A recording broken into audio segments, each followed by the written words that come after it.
Halo, kembali lagi bersama saya. Kali ini kita akan mencoba menganalisa prospektus pada perusahaan PT Pelayaran. Tapi sebelumnya kita perlu tahu apa itu pengertian dari prospektus. Jadi prospektus itu adalah penggabungan antara laporan keuangan dan profil perusahaan yang digunakan oleh perusahaan untuk menggambarkan kondisi keuangan mereka yang dipergunakan untuk menjual saham mereka itu kepada publik gitu. Jadi saya akan mencoba menganalisa prospektus pada PT Pelayaran Kurnia Lautan Semesta.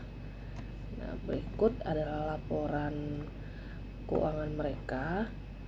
Jadi dalam prospektus ini itu terdapat beberapa resiko. Terdapat beberapa resiko usaha yang bersifat material baik secara langsung maupun tidak langsung.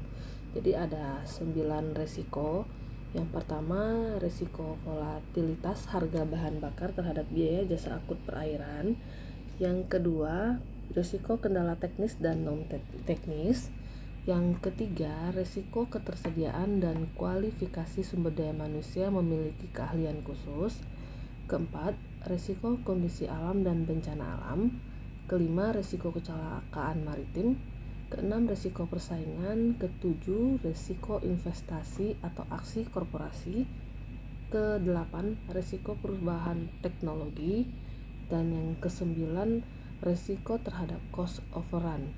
Nah, jadi saya akan mencoba membahas salah satu risiko yang dari 9 ini, yaitu saya akan mencoba menganalisa risiko persaingan terhadap laporan keuangan dari perusahaan PT Pelayaran Kurnia Lautan Semesta.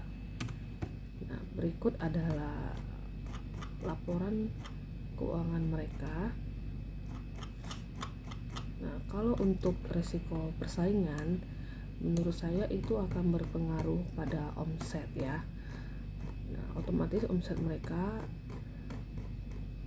akan berkurang atau bertambah, jadi tergantung dari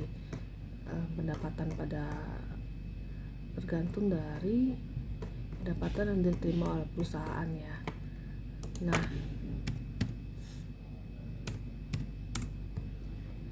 jadi pada laporan neraca itu akan berpengaruh pada aset lancar. Jadi akan berpengaruh pada piutang usaha, dan pada liabilitasnya akan berpengaruh juga pada hutang bank atau hutang usaha ya, kalau misalnya menggunakan jasa perbankan.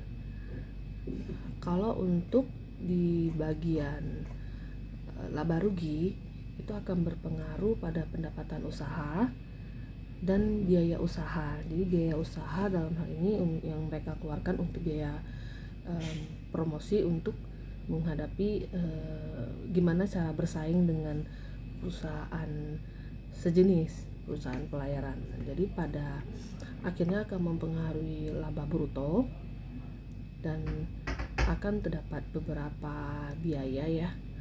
Biayanya itu bisa beban biaya umum, jadi biaya untuk menghadapi persaingan. Nah, pada akhirnya akan mempengaruhi laba bersih dari perusahaan ini itu, dan tentunya akan mempengaruhi pada cash flow perusahaan ya. Oke, sampai jumpa di materi-materi berikutnya. Bye.